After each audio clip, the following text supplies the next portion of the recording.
네, 잘 쉬었습니까? 앞 시간에 이어서 수업을 하도록 하겠습니다. 지금 성폭력에 대해서 하고 있었습니다. 성폭력 원인까지 앞 시간에 했죠. 네. 그 다음에 이제 성폭력의 원인 속에 다시 한번 보겠습니다. 성폭력 원인. 성폭력의 원인은 초기 성폭력에 관한 행동주의 이론들은 고전적 조건화 과정으로 일탈된 성행동의 습득과 유지에 대한 설명, 파블로프의 이론. 여러분 파블로프의 고전적 조건화 과정 그거 아시죠? 개 종을 땡치고 개에게 먹어서 주니까 뭐가 이제 종만 쳐도 침을 흘리더라라고 하는 이제 조건화 이론 뭐 알고 계시겠죠? 네, 그거 그런 거예요. 조건화되었다라고 하는 것이고요. 생물학적 이론에 입각하여 본 인간의 공격적 행동은 뇌의 이상에 근거해 여러 영향을 주는 단계들을 거치게 된다. 뇌의 문제다라고 하는 것이죠. 그리고 생화학적 요소의 변화 또는 호르몬 등의 변화와 같은 생물학적 요소가 강간 등의 성폭력을 증가시킨다라고 하는 것입니다. 성폭력 원인에 대해서 이런 것도 있고요. 또 앞 시간 했고요. 또 그 다음으로 이제 성폭력의 원인으로서 과거 성폭력 경험, 반사회적, 성격, 공격적 행동 경향과 더불어 신체나 언어적 학대 경험과 관련이 깊다. 그러니까 어릴 때의 그런 경험들이 이후에도 영향을 끼친다라고 하는 것입니다. 그리고 생물학적 원인보다는 양육의 질과 성격적인 영향이 더 크다고 주장한다. 그러니까 생물학적 원인으로 성폭력을 한다라기보다는 양육할 때, 대상관계 이론에서 하는 이야기입니다. 어떤 나와의 대상과의 관계 속에서 양육할 때 어떤 질과 성격이 훨씬 더 영향을 끼친다라고 보는 겁니다. 네. 그 성차별적인 사회 구조로 인해 가정이나 직장, 학교, 여성, 남성 간의 지배 복종의 위계관계가 발생하며 이는 자신보다 낮은 위치에 있는 사람을 함부로 대해도 괜찮다는 잘못된 생각을 낳게 된다라고 하는 것입니다. 그래서 그런 문제들이 있다라고 하는 것이죠. 네. 잠시만요. 제가 죄송합니다. 네, 카톡을 꺼야 되겠을 것 같아요. 소리가 계속 나서 카톡을 로그아웃하고 오겠습니다.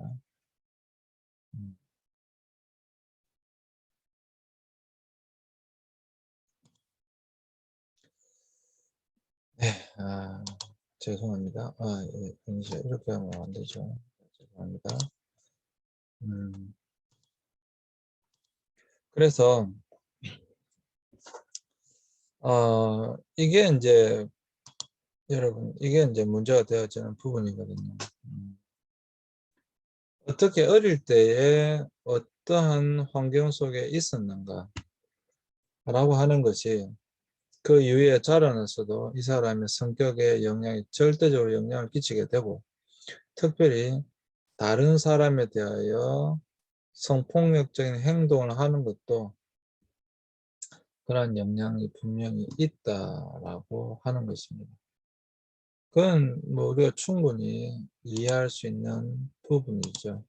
그리고 성차별적인 사회 구조로 인해 가정이나 직장, 학교, 여성, 남성 간의 지배 복종의 위계관계가 발생하며 이는 자신보다 낮은 위치에 있는 사람을 함부로 대해도 괜찮다는 잘못된 생각을 낳는다. 그래서 그런 경우가 있다. 사실 내가 자라날 때 우리 학교 선생님들도 그런 경향이 상당히 있었어요. 또 직장 속에서의 직장 상사가 후배에게 하는 그런 행동들이 분명히 있었습니다. 분명히 잘못된 거죠. 그러한 것들은 성폭력이다라고 하는 거예요. 오늘날 이런 것들이 많이 줄은 거죠. 굉장히 엄하게 하고 있기 때문에 이러한 것들은 분명히 많이 줄은 것으로 보여집니다. 네. 근데 예전에는 이런 것들이 많이 있었다라고 하는 것입니다. 그리고 성폭력의 대처 방안으로 본다면, 성폭력의 대처 방안으로 본다면, 성폭력 피해자의 일시 보호를 위한 시설의 지속적인 확충이 필요하다. 그리고 민간 보호소 등의 보호위탁 제도 등의 운영과 보호시설과 특별조치는 지속적으로 마련되어야 된다. 성폭력이 발생하였을 때 상담 전화를 용이하게 이용할 수 있도록 각종 매체를 통해 홍보가 요구된다.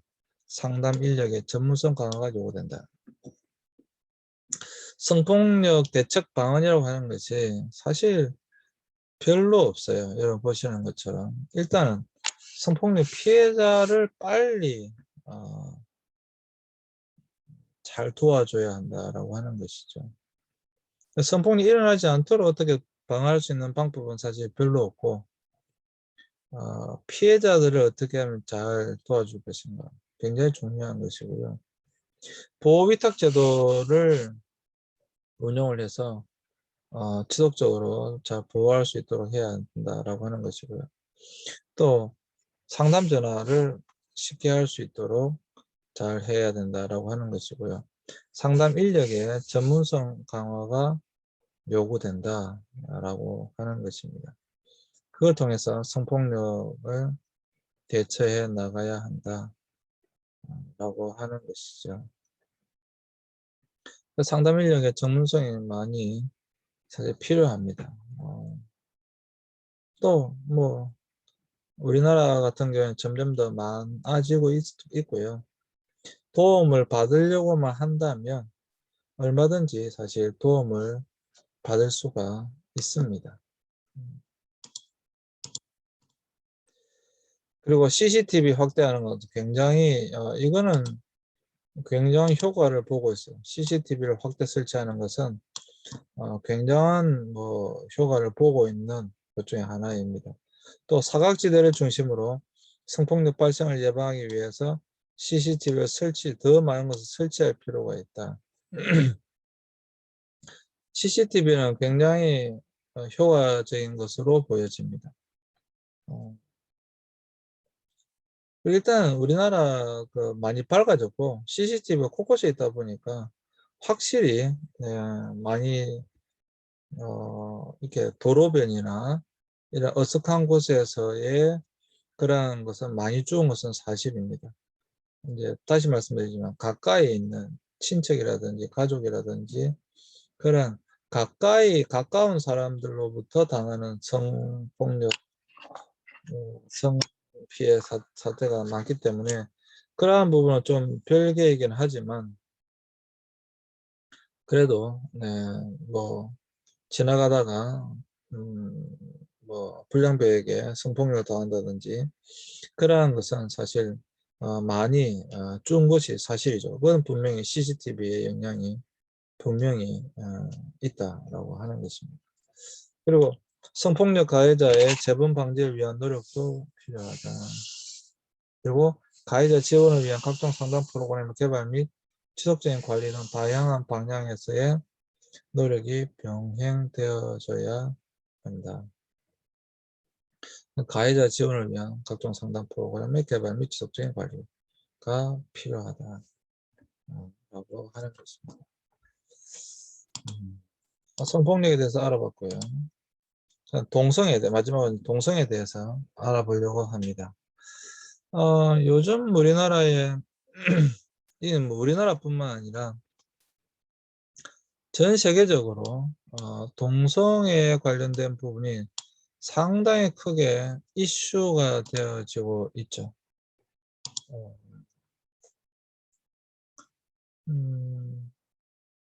또 우리나라도 이 동성애에 대한 것이 동성 결혼부터 시작해서 굉장히 많은 논란 중에 있는 것 중 하나가 사실 동성애에 대한 부분입니다. 동성애란 무엇인가 하면 여성이나 남성이 같은 성을 가진 사람에게 성적인 매력을 느끼는 것입니다. 여러분 이건 잘 알고 있죠? 호모섹슈얼리티라고도 불려진다. 호모섹슈얼리티. 그리고 트랜스젠더는 자신의 육체적 성이 정신적 성과 반대라고 생각하는 성전환증에 가까운 경우로서 동성애와 구별된다. 그러니까 트랜스젠더는 동성애가 아니에요. 동성애는 같은 성끼리의 성적인 매력을 느끼는 것을 동성애라고 하고, 트랜스젠더는 생물학적으로는 남성인데 여성의 성을 가지고 싶은 것, 생물학적으로는 여성인데 남성의 성을 갖고 싶은 것, 이런 것이기 때문에 트랜스젠더와는 또 좀 다르다. 동성애는 라고 하는 것이죠. 그래서 동성애라고 하는 것은 같은 성을 가진 사람에게 성적인 매력을 느끼는 것을 동성애라고 합니다. 여러분 이건 잘 알고 계시라고 생각하고요. 자, 그런데 이 동성애에 대해서 우리나라는 2001년 11월 24일부터 시행된 국가인권위원회법에 따라서 성적 지향을 이유로 한 이러한 것을 표현의 지명하고 판단한 인권보호의 대상으로 포함시켰다. 언제? 2001년도에. 그러니까 동성애가 우리나라에서는 여전히 소수잖아요. 소수. 그러니까 이 소수자에 대한 보호, 소수자에 대한 보호, 이것이 지금 굉장히 지금 우리 사회에 중요한, 다음에 다문화도 하겠지만 다문화도 마찬가지거든요. 소수자에 대한 보호거든요. 동성애는 성소수자에 대한 거예요. 성소수자에 대한 보호. 이 사람들도 보호해야 된다라고 보는 겁니다. 그러니까 다수자들로부터 이 사람들을 보호해 줘야 된다라고 보는 거예요. 근데 이게 이제 굉장히 큰 논란이 되어지고 있는 부분이다라고 하는 것이죠. 결국 논란이면 이게 논란인 거거든요. 굉장히 사실 이것이 논란이 되고 있죠. 과연 동성애가 보호되어져야 되는 것인가에 대한 논란인 것이죠. 자, 동성애 실태를 본다면 동성결혼 허용 연대표인데요. 2001년도에 네덜란드에서 이제 허용됐고, 2003년도에 벨기에, 2005년도 스페인, 캐나다, 2006년도에 남아프리카 공화국, 2009년도 노르웨이, 스웨덴, 2010년도 포르투갈, 아이슬란드, 아르헨티나, 2012년도 덴마크, 2013년 브라질, 프랑스, 우루과이, 뉴질랜드, 2015년 룩셈부르크, 슬로베니아, 2017년 핀란드, 이렇게 동성결혼을 허용했다라고 하는 것입니다. 그리고 동성결혼 법적 허용에 대한 찬반이 지금 여러 가지 있는데, 찬성, 반대, 의견 유보, 우리나라 보시면 찬성은 25%밖에 안 되고요. 반대가 67%, 아주 절대적으로 동성결혼에 대하여 우리나라에도 반대하는 것이 훨씬 더 많다라고 하는 것을 볼 수가 있습니다. 특별히 여기 보시면 보수는 거의 85% 거부감을 가지고 있고, 진보도 70.5%가 거부감을 가지고 있고, 20대는 57%, 30대는 70%, 40대는 80%, 50대는 약 90%, 60대도 그러니까 여기 보시면 20대만이 약 57%, 그래도 그것 많은데 동성애자에 대한 인식이 그렇게 나와 있다. 그래도 20대들은 조금 더 개방적인 것을 볼 수가 있죠. 그래도 조금 더 개방적인 것을 볼 수가 있습니다.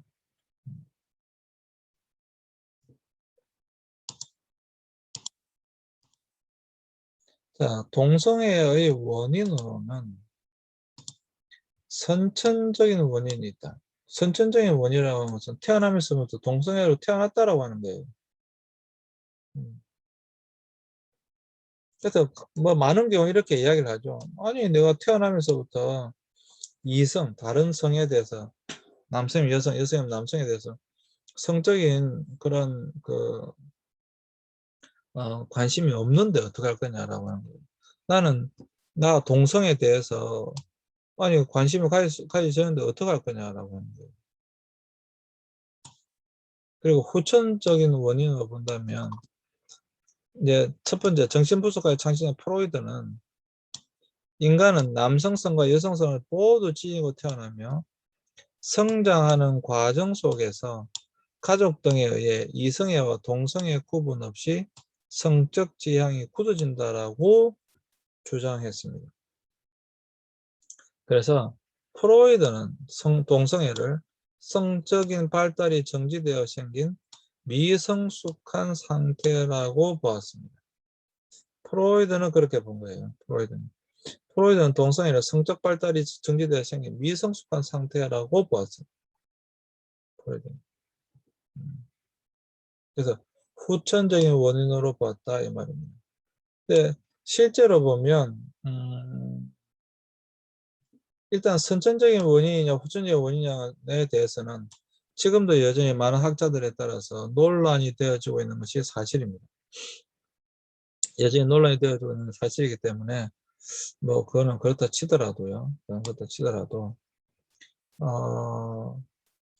사실 뭐 이건 의학적인 부분입니다. 그런데 동성애를 어떻게 볼 것인가? 네, 사실 어려운 부분입니다. 어려운 부분입니다.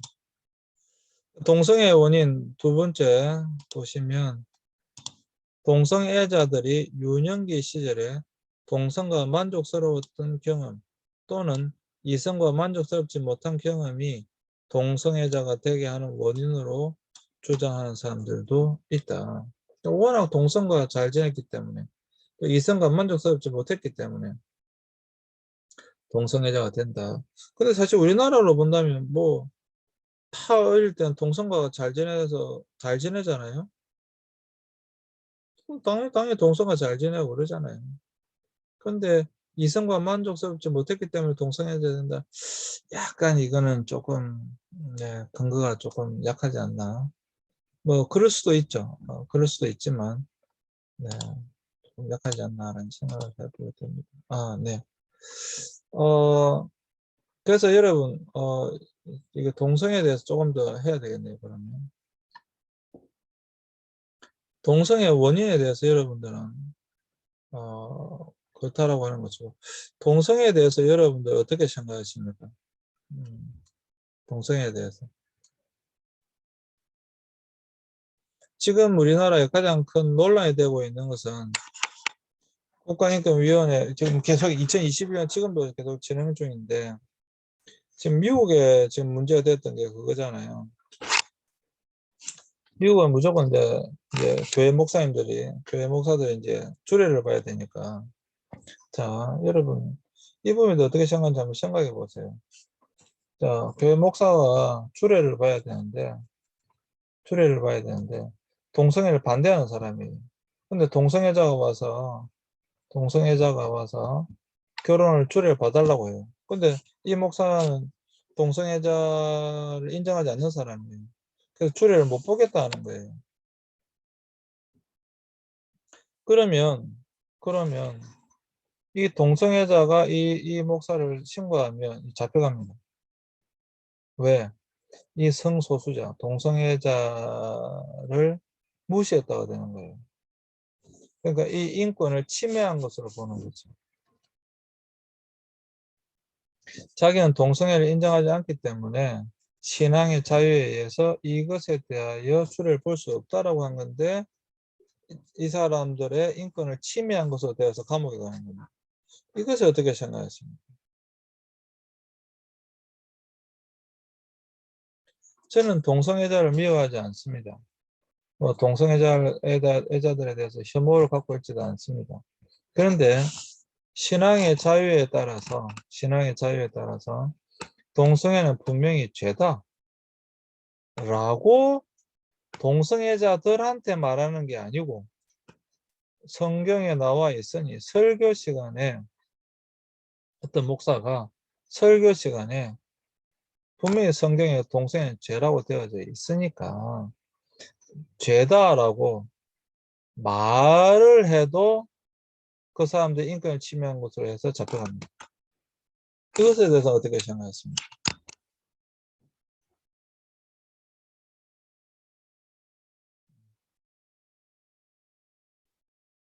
그러니까 이 사람들의 인권을 보호해 줘야 된다고 하는 것에 대해서는 동의합니다. 그건 당연히 보호되어져야 됩니다. 동성애자가 지나간다고 그 사람들 뭐 발로 차거나 욕을 하거나 그 사람들 앞에서 욕을 하거나 뭐 그렇게 한다고 한다면 침을 뱉거나 그렇게 한다면 그건 분명히 잘못된 것이죠. 그렇잖아요. 그건 분명히 잘못된 겁니다. 네. 그건 분명히 잘못된 것이고 그렇게 하면 안 되죠. 당연히 그렇게 하면 안 되는 행동입니다. 그런데 동성애자들에 대해서 직접적으로 그렇게 행동하는 것은 분명히 잘못된 것이지만 그게 아니라 동성애에 대한 자신의 생각조차도 이야기하지 못한다? 이것에 대해서 그러면 이거 어떻게 할 것인가? 아니, 동성애 자체에 대해서 아예 말도 못한다? 그것이 과연 인권 보호인가에 대한 논란이 지금 분명히 있는 겁니다. 논란이 지금 분명히 있는 겁니다. 여러분도 아마 잘 알고 계실 겁니다. 또 이런 거 한번 보세요. 퀴어 축제, 지금 서울에서 퀴어 축제 하잖아요. 그러니까 퀴어 축제를 하는데 이게 서울시 한복판에서 한단 말이에요.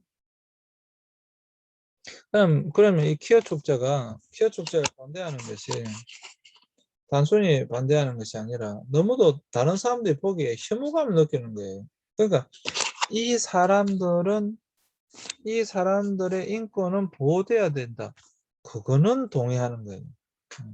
그것을 말하는데 근데 이 사람들이 서울시 한복판에서 그 사람들이 다른 사람들에게 혐오감을 줄 정도로 뽑고 나온다든지 이상한 분장을 하고 나온다든지 그것도 인정해 줘야 되느냐.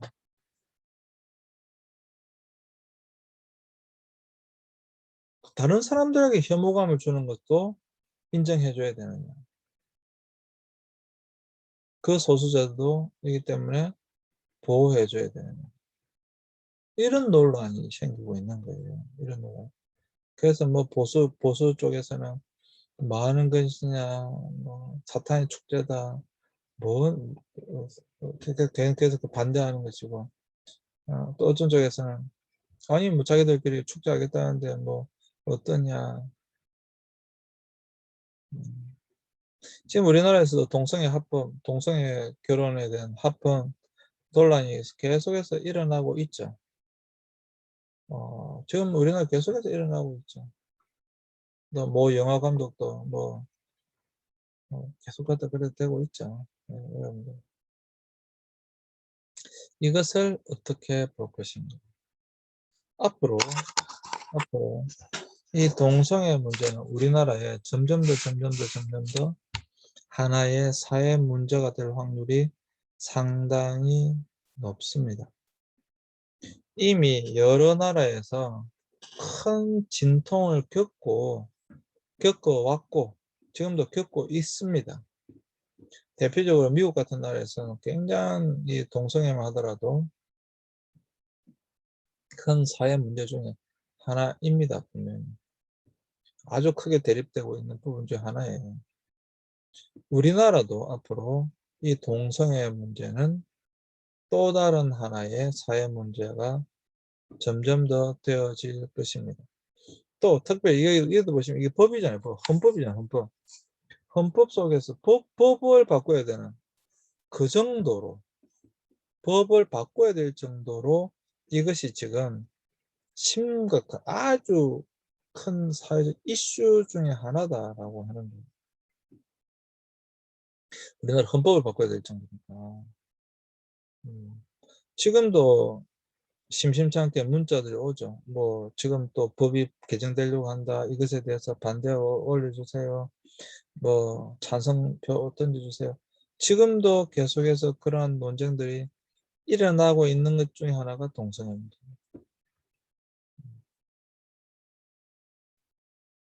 특히 지금은 좀 잠잠해졌지만 이게 에이즈와도 연관이 되기 때문에 이게 또 더 이제 뭐 이게 그래 참 또 에이즈는 또 의학적인 부분이잖아. 그러니까 결코 만만치 않은 내용입니다. 단순하게 결정할 수도 없는 문제입니다. 그렇다고 회피할 수만도 없는 문제입니다. 이 동성애에 관련된 문제는 앞으로 한국 사회에 두고두고 계속해서 이야기되게 될 또 다른 하나의 분명한 사회적 이슈다라고 하는 것은 틀림이 없는 사실입니다. 그래서 여러분들이 지금 우리가 살고 있는 이 시대적 문제 중에 하나이기 때문에 이슈 중에 하나이기 때문에 여러분들도 관심을 가지고 한번 보실 수 있으면 좋겠습니다. 그래서 성폭력 속에서 선거 사회 문화 속에서 동성애 문제도 같이 한번 다뤄보았습니다. 오늘 수업은 이것으로 마치겠습니다. 네, 감사합니다. 수고하셨습니다.